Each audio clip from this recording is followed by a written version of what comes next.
നിലമ്പൂരിലെ ഒരു budget friendly park ഉണ്ടായിരുന്നു. ഇത് വരുന്നത് വടപുറത്ത് ഓടായിക്കൽ ബ്രിഡ്ജിൻ്റെ തൊട്ടടുത്തായിട്ടാണ്.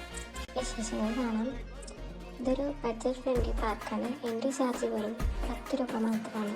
ചാലിയാറിൻ്റെ തീരത്ത് ഈ പാർക്കിൽ വൈകുന്നേരം ഇരിക്കാൻ നല്ല രസമാണ്. അപ്പോൾ ആരും മിസ് ചെയ്യേണ്ട.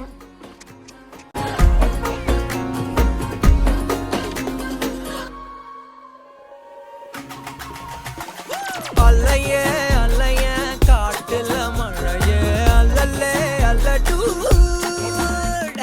செதற பதற உடுவன ஒதற அல்லல்லே அல்லடு